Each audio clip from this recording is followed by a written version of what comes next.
আজকের এই ক্লাসটা আমি একটা ছোট্ট টেস্ট দিয়ে শুরু করব। তোমাদের জন্য রয়েছে একটা সেন্টেন্স এবং কিছু অপশনস, তোমাদেরকে বেছে নিতে হবে কারেক্ট অপশনটা এবং তোমাদের সেন্টেন্সটা কমপ্লিট করতে হবে। তোমাদের জন্য থাকবে কিছু সময়। And year sentence is here. We haven't visited the place since 2020. Your time starts now. And your time's up. এখানে কারেক্ট আনসার কি হবে? সিন্স। কেন সিন্স হবে সেটা আজকের এই ক্লাসে আমি তোমাদেরকে এক্সপ্লেন করব। And this is exactly what we are going to learn in this class. Since, for এবং from এর মধ্যে পার্থক্য কি? আমরা অনেক জায়গায় কনফিউজ হয়ে যাই। ফ্রম বসাবো না ফর বসাবো, সিন্স বসাবো না ফর বসাবো, রাইট? এবং আজকে এই ডাউটসগুলোই আমি এই ক্লাসে ক্লিয়ার করতে চলেছি। চলো শুরু করি সিন্স দিয়ে। সিন্স আমরা তখন ব্যবহার করি যখন কোনো একটা টাইম পিরিয়ডের বিগিনিংকে আমরা ইন্ডিকেট করতে চাই, অর্থাৎ কোনো সময় থেকে কাজ শুরু হয়েছে, কোন সময় থেকে কাজ শুরু হয়েছে সেই সময়টাকে যখন আমরা ইন্ডিকেট করতে চাইছি তার আগে আমরা সিন্সের ব্যবহার করি। যেরকম আমি একটা সেন্টেন্স দেখাচ্ছি, দেখো, I have been teaching since 2015। এর মানে হচ্ছে আমি 2015 সাল থেকে পড়াচ্ছি। সিন্সের মানে কিন্তু থেকে বোঝাতেই আমরা সিন্স ব্যবহার করি, কিন্তু এখানেও প্রচুর কনফিউশন আছে। দেখো, এই সেন্টেন্সটায় আমরা সিন্স কি হিসেবে ব্যবহার করেছি? আমরা এখানে প্রেজেন্ট পারফেক্ট কন্টিনিউয়াস টেন্সে সিন্সের ব্যবহার করেছি এটা বোঝানোর জন্য যে 2015 সালে কোনো একটা কাজ শুরু হয়েছিল এবং এখনো পর্যন্ত সেটা চলছে। এমন একটা কাজ যেটা আগে শুরু হয়েছে এবং এখনো প্রগ্রেসে রয়েছে, তার জন্য আমরা সিন্সের ব্যবহার করি সেই টাইম পিরিয়ডটার আগে। এইটাই বোঝাচ্ছে এখানে যে 2015 সাল থেকে আমি পড়ানো শুরু করেছি। নেক্সট এক্সাম্পল দেখো, they have been waiting for us since 7 o'clock। তার মানে হচ্ছে 7টা থেকে তারা আমাদের জন্য অপেক্ষা করছে, অর্থাৎ 7টা থেকে তারা অপেক্ষা করা শুরু করেছিল এবং এখনো পর্যন্ত তারা আমাদের জন্য অপেক্ষা করছে। Present perfect continuous tense. আমরা কিন্তু সময়ের আগে সিন্সের ব্যবহার করলাম। Next example, we have been watching the film since 5 o'clock. আমরা 5টা থেকে এই ফিল্মটা দেখছি। কটা থেকে দেখছি? কটায় দেখা শুরু করেছি? 5টায় দেখা শুরু করেছি। আগেই কাজটা শুরু হয়েছিল এবং এখনো পর্যন্ত প্রগ্রেসে রয়েছে। 5টায় দেখা শুরু করেছিলাম এবং এখনো দেখছি। তাহলে আমরা সিন্স 5 o'clock বললাম। কেন? কারণ আমরা কটায় দেখা শুরু করেছি? 5টার সময় দেখা শুরু করেছি। তার জন্য 5টা সময়ের আগে আমরা সিন্সের ব্যবহার করেছি। Next, I have been studying since I got up. তার মানে আমি যখন থেকে উঠেছি তখন থেকে আমি পড়ছি। মেবি আমি 7টার সময় উঠেছি সকালে এবং 7টা থেকে আমি এখনো পর্যন্ত পড়ছি। তাহলে সেক্ষেত্রে আমি এটাও বলতে পারতাম, I have been studying since 7 o'clock or since 7 AM। তার মানে আমি উঠেছি কটায়? 7টার সময়। সকাল 7টা থেকে আমি এখনো অবধি পড়ছি। কটায় পড়া শুরু করেছি? সকাল 7টা থেকে পড়া শুরু করেছি। এখানে আমি সময় না বলে সিন্স আই গট আপ বলেছি। তার মানে হচ্ছে আমি যখন থেকে ঘুম থেকে উঠেছি তখন থেকে পড়ছি। আমরা সিন্সকে সময় বা টাইম পিরিয়ডের আগে ব্যবহার করতে পারি এবং জেনারেলি যেটা তোমরা এখানে দেখলে সেটা হলো যে আমরা মাসের নামের আগে, কোনো বছরের আগে বা আমরা কোনো দিনের আগে সিন্সকে ব্যবহার করতে পারি। যেরকম সেটা মানডে হতে পারে, ওয়েডনেসডে হতে পারে, থার্সডে, যাই হোক না কেন, দিনের নামের আগে, মাসের নামের আগে বা আমরা কোনো সালের আগে সিন্সকে ব্যবহার করব। সময়ের আগে যদি ব্যবহার করি, সময়টা দিয়ে আমাদের পার্টিকুলারলি বলতে হবে সেই সেন্টেন্সটা। যেরকম আমি এখানে বললাম since 10 o'clock, since 7 o'clock, okay? But কখনো আমরা এরকম বলবো না সিন্স 20 minutes, সিন্স 2 hours, আমরা কখনো বলবো না। যদি আমাদের এখানে বলতেই হয়, যেরকম ধরে নাও যে আমি বলছি যে আমি 20 মিনিট আগে পড়া শুরু করেছিলাম, তো 20 মিনিট আগে কটা বেজেছিল সেই সময়টাকে আমাদেরকে এখানে বলতে হবে। যেরকম হতে পারে যে 20 মিনিট আগে তখন 8টা বাজে, তার মানে 8 o'clock। তাহলে I have been studying since 8 o'clock।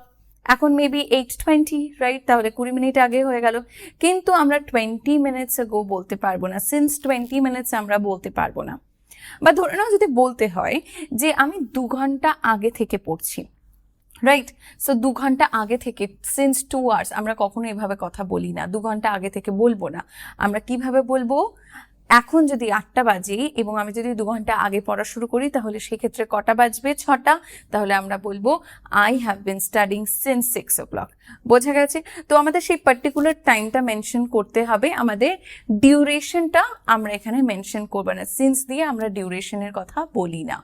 সিন্সকে, যেটা তোমরা এখনো পর্যন্ত নোটিস করেছো, আমরা পারফেক্ট টেন্সেসে ব্যবহার করি। সেটা পাস্টেও হতে পারে, প্রেজেন্টেও হতে পারে, ফিউচারেও হতে পারে। 3টে টেন্সের ক্ষেত্রে আমরা দেখতে পাই যে সিন্সের ব্যবহার কিন্তু পারফেক্ট টেন্সেসের ক্ষেত্রেই হয়। পারফেক্ট টেন্স এবং পারফেক্ট কন্টিনিউয়াস বোথ টেন্সে আমরা সিন্সকে পাই। সিন্স দিয়ে আরো কিছু এক্সাম্পল তোমাদের দেখাচ্ছি। I have known her since March. তাকে আমি মার্চ মাস থেকে চিনি। কবে থেকে চিনি? মার্চ মাস থেকে চিনি। Present perfect tense. পরেরটা দেখো, We haven't visited the place since 2020. 2020 সাল থেকে আমরা ওই জায়গাটায় আর যাইনি। তার মানে 2020 সাল থেকে আমাদের আর ওখানে যাওয়া হয়নি। কোনো কাজ কোনো সময় শেষ হয়ে গিয়েছিল এবং তারপর থেকে আর হয়নি বোঝাতে আমরা কিন্তু সিন্সের ব্যবহার করি। যেরকম 2020 সালই আমরা লাস্ট ওখানে গিয়েছিলাম এবং তারপরে আমরা সেখানে আর যাইনি। We have been here since January. আমরা এখানে জানুয়ারি মাস থেকে রয়েছি। We have been here since January. এটা কিন্তু প্রেজেন্ট পারফেক্ট টেন্স। পরেরটা দেখো, I have known Sarah since I was a child. আমি ছোট ছিলাম, আমি তবে থেকে সেরাকে চিনি। তাহলে আমি সেরাকে কবে থেকে চিনি? যবে থেকে আমি ছোট ছিলাম, আমি বাচ্চা ছিলাম, তখন থেকে আমি সেরাকে চিনি। Since I was a child. সিন্সকে কিন্তু আমরা সেন্টেন্সে আরেকটা কেসেও ব্যবহার করতে পারি রিজন দেখানোর জন্য। যেরকম বিকজ না বলে সেন্টেন্সে আমরা সিন্সের ব্যবহার করতে পারি। Example, he had to stay home since I got sick. তাকে বাড়িতে থাকতে হয়েছিল কারণ আমি অসুস্থ হয়ে পড়েছিলাম। That means because I got sick. সিন্সকে আমরা এখানে বিকজের জায়গায় ব্যবহার করলাম টু শো রিজন, কারণ দেখানোর জন্য। এবার আমরা দেখব যে আমরা সেন্টেন্সে ফর কখন ব্যবহার করি। ফরকে আমরা সেন্টেন্সে ব্যবহার করি টাইম ডিউরেশনের ব্যাপারে কথা বলার জন্য বা টাইম পিরিয়ডের ব্যাপারে কথা বলার জন্য। যেমন for 20 minutes, for 2 years, for 3 hours, for a couple of hours, right? এর মানে হচ্ছে 20 মিনিট ধরে, 2 বছর ধরে, 3 ঘন্টা ধরে বা কয়েক ঘন্টা ধরে। আমরা ফর দিয়ে সময়ের ডিউরেশন বলি, যে কতক্ষণ ধরে কোনো কাজ হচ্ছে, এবং এখানে ফরের সাথে সিন্সের ডিফারেন্স রয়েছে। যেখানে আমরা সিন্সে কোনো একটা মাসের নাম বলি, সেখানেই আমরা কিন্তু ফরে কোনো মাসের নাম, কোনো দিনের নাম উল্লেখ করি না। বাট আমরা কীরকম ভাবে বলি? যেমন আমরা বলি 2 দিন ধরে, যেরকম 2 দিন ধরে আমি জ্বরে ভুগছি, রাইট? বা আমি এখানে 1 মাস ধরে আছি, আমি মাসের কথা বলছি, আমি এখানে 1 মাস ধরে আছি, আমি এখানে 2 মাস ধরে আছি, ফর 2 months, ফর 2 months, আমি এখানে 1 বছর ধরে আছি, ফর আ ইয়ার। বোঝা গেছে? আমরা কিন্তু এটাই সিন্স দিয়ে যদি বলতাম তাহলে এরকম ভাবে বলতাম না। সিন্স দিয়ে বললে আমরা সালটা উল্লেখ করতাম। যেরকম আমরা সিন্স দিয়ে বললে বলতাম যে সিন্স 2020, সিন্স 2019, রাইট? সেটাই যদি আমরা ফর দিয়ে বলি তাহলে এখনো পর্যন্ত ক বছর হয়েছে আমরা সেটা বলবো, ডিউরেশন বলবো। কটা এক্সাম্পল দেখাচ্ছি। I have been studying for 3 years. আমি 3 ঘন্টা ধরে পড়ছি। পড়া কখন শুরু হয়েছে? 3 ঘন্টা আগে শুরু হয়েছে এবং এখনো পর্যন্ত আমি পড়ে যাচ্ছি, 3 ঘন্টা হয়ে গেছে। তো আমি 3 ঘন্টা ধরে পড়ছি, আমি ডিউরেশন বোঝাচ্ছি। আর তোমরা আমাকে কমেন্ট সেকশনে লিখে জানাতো, এটাই যদি আমরা সিন্স দিয়ে বলতাম এবং কোনো একটা সময় উল্লেখ করতে হতো তাহলে এটা আমরা কীরকমভাবে চেঞ্জ করতাম। আমি একটু আগে কিন্তু সিন্সের সময় তোমাদের এটা শিখিয়ে দিয়েছি। পরেরটা দেখো, they have been married for 5 years. তারা 5 বছর ধরে বিবাহিত, অর্থাৎ তাদের বিয়ের 5 বছর হয়ে গেছে, 5 বছর আগে তারা বিয়ে করেছে, ডিউরেশন বোঝাচ্ছি। এটাই যদি আমি সিন্স দিয়ে বলতাম তাহলে মেবি আমি কোনো সালের উল্লেখ করে বলতাম সিন্স দিয়ে, যেরকম they have been married since 2017, right? চলো দেখনি পরের এক্সাম্পলটা। He is going abroad for a year. সে 1 বছরের জন্য দেশের বাইরে যাচ্ছে। We have been here for a couple of hours. আমরা এখানে কয়েক ঘন্টা ধরে রয়েছি। ফরকে আমরা যেরকম টাইম ডিউরেশন বোঝানোর জন্য ব্যবহার করি, ঠিক সেরকমই আমরা কিন্তু ফরকে আর এক ক্ষেত্রেও ব্যবহার করতে পারি। টু শো আ পারপাস, কোনো পারপাস বোঝানোর জন্য আমরা ফরকে ব্যবহার করি, যেরকম first এক্সাম্পলটা, I bought this dress for our beach party. আমি এই ড্রেসটা বিচ পার্টির জন্য কিনেছি। তাহলে আমি ড্রেসটা কেন কিনেছি, কিসের জন্য, সেটা বোঝানোর জন্য আমরা ফরের ব্যবহার করছি। কোনো কিছুর জন্য, কারুর জন্য যখন আমরা বলি তখন আমরা সেন্টেন্সে ফরকে ব্যবহার করব। Next example, whom are you doing it for, তুমি এটা কার জন্য করছো? কিভাবে উত্তর দেবে? I am doing it for myself, আমি এটা আমার জন্য করছি, আমার নিজের জন্য করছি। পরের সেন্টেন্সটা দেখো, he is working hard for a promotion, সে একটা প্রমোশনের জন্য কঠোর পরিশ্রম করছে। কিসের জন্য করছে? What's the purpose? Promotion is the purpose, right? So ফরকে আমরা পারপাস হিসেবে ব্যবহার করি। তোমরা যেটা দেখলে যে আমরা সিন্স এবং ফর দুটোকেই পারফেক্ট টেন্সেসে ব্যবহার করি, এবং পারফেক্ট টেন্সেই সিন্স এবং ফরের বেশি ব্যবহার হয়। যদি তোমাদের টেন্স নিয়ে কোনো রকমের ডাউট থাকে তাহলে বলবো you can check out this course. এখানে প্রত্যেকটা টাইপ ইন ডিটেইলসে তোমাদের জন্য কভার করা রয়েছে, এবং তার সাথে এই কোর্সে তোমাদের জন্য রয়েছে প্রচুর মক টেস্ট, যার মাধ্যমে তোমরা নিজেরা বুঝতে পারবে যে তোমরা কতদূর শিখলে। প্রত্যেকটা টাইপকে আমি এতটা ইন ডিটেলসে কভার করেছি যে তোমাদের বুঝতে কোনো অসুবিধা হবে না, এবং তোমরা বুঝতে পারবে যে প্রত্যেকটা টেন্স, প্রত্যেকটা টাইপে আমরা কীরকমভাবে সেন্টেন্স মেক করি। সেন্টেন্স স্ট্রাকচারের ওপর আমি এখানে খুব বিশেষভাবে ফোকাস করেছি। তাড়াতাড়ি যাও, আর দেরি না করে আমি নিচের ডেসক্রিপশনে লিঙ্ক দিয়ে দিয়েছি। যারা এতদিন টেন্সের কোর্সের জন্য আমাকে রিকোয়েস্ট করেছিলে তাদের জন্য এই কোর্সটা আনা। শিগগিরই গিয়ে নিজেদের নাম এনরোল করো। আমাদের 3 ডেজের স্পোকেন ইংলিশের সামার বুট ক্যাম্প খুব তাড়াতাড়ি আসতে চলেছে, and it's starting from 16th মে। 16 মে থেকে 18th মে আমরা এই 3 দিন নিজেদের ইংলিশের ওপর কাজ করব। যারা এখনো পর্যন্ত স্পোকেন ইংলিশের জার্নি স্টার্ট করনি, যারা এখনো ভয় পাচ্ছ, যারা এখনো ভাবছো যে কিভাবে শুরু করব, আমি তাদেরকে বলবো just try it out, because it's super affordable. এবং আমরা এখানে শিখবো স্পোকেন ইংলিশের প্রচুর ফান্ডামেন্টালস, ইংলিশের প্রচুর থিওরিজ আমরা জানবো, আমরা প্রচুর টেকনিক্স শিখবো, যার মাধ্যমে বাড়িতে বসে কীরকমভাবে ইংলিশ প্র্যাকটিস করতে হয় সেটাও আমি তোমাদের শিখিয়ে দেবো। প্লাস লিসনিংয়ের উপর, রিডিংয়ের উপর, স্পিকিংয়ের উপর, সমস্ত কিছুর উপর আমরা ক্লাস করব, এবং ক্লাস শুরু হবে 7টা থেকে। যে সমস্ত লার্নার্সরা এই বুট ক্যাম্পে নিজেদের নাম এনরোল করছো তাদের জন্য রয়েছে একটা স্পেশাল গিফট। তোমরা এই কোর্সটা কেনার পাশাপাশি যখন টেন্সে মাস্টার ক্লাস বাই করতে যাবে তোমরা পেয়ে যাবে 100 রুপিস অফ। এক্স্যাক্টলি, আমি এই দুটো কোর্সের লিঙ্কই নিচে ডেসক্রিপশনে তোমাদের জন্য দিয়ে দিলাম। তোমরা শিগগিরই গিয়ে একবার এই দুটো কোর্সই চেক করে নাও। চলো ফিরে আসা যাক। আমরা এবারে দেখব যে ফ্রম আমরা সেন্টেন্সে কোথায় ব্যবহার করতে পারি। ফ্রম আমরা তখন ব্যবহার করি যখন থেকে কোনো কিছু শুরু হয়।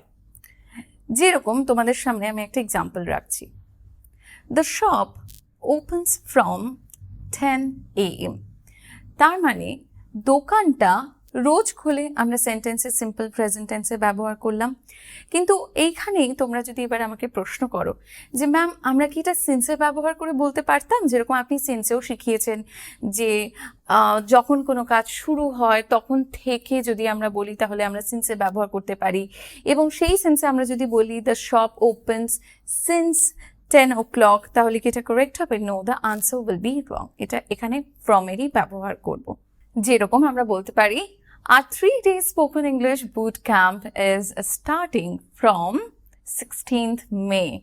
16ই মে থেকে আমাদের 3 দিনের স্পোকেন ইংলিশের বুট ক্যাম্প শুরু হচ্ছে। ফ্রম 16th মে, আমি এখানে ডেটের আগে ফ্রমের ব্যবহার করেছি এটা বলার জন্য যে কবে থেকে শুরু হচ্ছে। From 16th May. The classes are from 7 PM onwards। এর মানে হচ্ছে 7টা থেকে, বিকেল 7টা থেকে ক্লাসেস শুরু হবে। The classes are from 7 PM onwards, মানে 7টা থেকে শুরু হবে। আমরা জেনারেলি ফ্রমকে দেখি যে প্রেজেন্ট কন্টিনিউয়াস টেন্সে বা সিম্পল প্রেজেন্ট টেন্সে ব্যবহার হতে। যখন আমরা ডিস্টেন্স বোঝানোর চেষ্টা করি তখন আমরা ফ্রমের ব্যবহার করতে পারি, যেরকম the salon is 10 minutes from my house। মানে আমার বাড়ির থেকে সেলনের ডিস্টেন্স হচ্ছে 10 মিনিট, আমার বাড়ি থেকে সেলন 10 মিনিট। তো এখানে আমি ডিস্টেন্স বোঝানোর জন্য ফ্রমের ব্যবহার করেছি। কোনো প্রাইস বা কোনো নাম্বার যেখান থেকে শুরু হচ্ছে সেটার লেভেলটা বোঝানোর জন্য আমরা ফ্রমের ব্যবহার করতে পারি। যেরকম দেখো, the shop has the collection of some latest dresses. The price starts from 350 rupees. তার মানে আমি এখানে বলেছি যে এই দোকানটায় কিছু লেটেস্ট জামা কাপড়ের কালেকশন রয়েছে এবং দাম শুরু হয় 350 টাকা থেকে। কোনো জিনিস কোথা থেকে বিলং করে, অরিজিন বা প্লেস বোঝানোর জন্য আমরা ফ্রমের ব্যবহার করি। যেরকম আমি কোথা থেকে বিলং করি, India, so I can say I am from India. Next, we bring our groceries from the nearby mall. আমরা সামনের মল থেকে আমাদের মুদির জিনিস আনি। কোথা থেকে আনি? সামনের মল থেকে আনি। Talking about a place, কোথা থেকে কিছু আনছি। নেক্সট দেখো, can you give me the file from the desk? তুমি কি আমাকে ডেস্কটা থেকে ফাইলটা দিতে পারবে? সো কোথা থেকে দিতে পারবে? ডেস্কে আছে, ডেস্কের থেকে দিতে হবে, right? From the desk. So that's pretty much it for today, guys. I hope যে তোমাদের ডাউটস ক্লিয়ার হয়ে গেছে, and now you know যে সিন্স কোথায় ব্যবহার করবে, ফর কোথায় ব্যবহার করবে এবং ফ্রম কোথায় ব্যবহার করবে। বাট স্টিল যদি তোমাদের কোনো ডাউট থাকে তোমরা সেটা আমাকে নিচে কমেন্ট সেকশনে লিখে জানাতে পারো। And I hope যে তোমরা প্রত্যেকেই সামার স্পেশাল স্পোকেন ইংলিশ বুট ক্যাম্পের জন্য খুব এক্সাইটেড। নিচে লিঙ্ক দেওয়া রয়েছে, সেখানে ক্লিক করলে তোমরা সমস্ত ডিটেলস পেয়ে যাবে। আর আরও এরকম কিছু কোর্সেসের জন্য, ই বুকসের জন্য, পিডিএফসের জন্য তোমরা ভিজিট করতে পারো skillaholic.com, বা তোমরা প্লে স্টোরে গিয়ে ডাউনলোড করতে পারো আমাদের app Skillaholic. I will see you all over there. Thank you so much for today. Stay connected and keep blessing. Bye.